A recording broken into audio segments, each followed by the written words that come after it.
Bwana Yesu asifiwe. Hii ni Mkombozi TV na hili ni jukwaa la wainjilisti.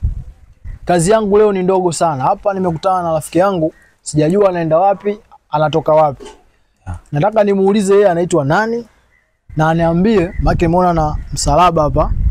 Atanieleza pia anasaligi kanisa gani. Kwa hiyo nitamuuliza maswali hayo, alafu nitamuuliza maswali yangu matatu muhimu.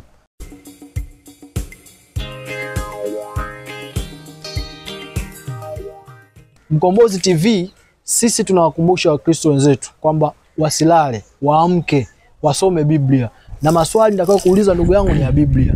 Sasa. So maswali mengine yoyote. Kwa hivyo hebu waambie kwanza unaitwa nani? Kwa jina naitwa John Peter Paulo. John Peter Paulo.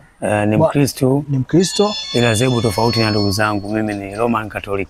Okay. Bwana John yeye ni Roman Catholic. Na ndio maana hata hapa naona kuna rozari. Sasa. Hii inaashiria kabisa huyu ni Roman Catholic pure. Sasa Bwana John, mimi na maswali yangu matatu. Hivi Yesu alikaa siku ngapi jangwani akifunga? Alikaa siku 40. Alikaa siku 40. Safi.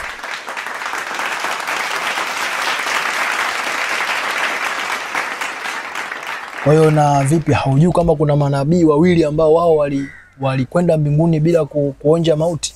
Nakumbuka kwa jinsi tulivyoisoma Bible. Kwa jinsi tulivyofanya mafundisho, na maana najua kwamba kuna manabii ambao wapo wawili ambao hawakupata mauti. Sasa sijafahamu nani na nani. Na okay, yani unawasikiaga lakini hujajua nani na nani. Kwa jinsi tunavyofundishwa au tulivyosoma. Sawa, Bwana John anasema yeye anasikiaga tu kwamba kuna manabii wawili ambao walipaa, wao hawajafa. Sasa lakini hajui kwa sababu hasomi sana Biblia. Sawa. Sasa swali langu la mwisho, bwana, mimi sikuhukumu. Najua huu ni mwanzo mzuri kwako.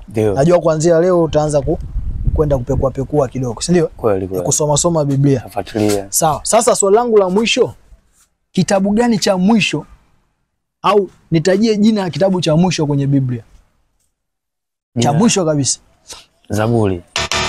Sawa, Bwana John anasema kitabu cha mwisho kwenye Biblia ni Zaburi.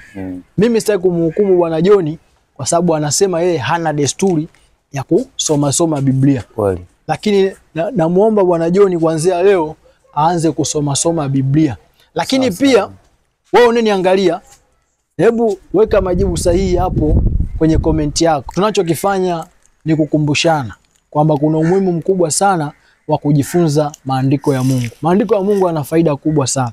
Sasa ni kuombe uendelee kuangalia kipindi kinachofuata. Asante sana.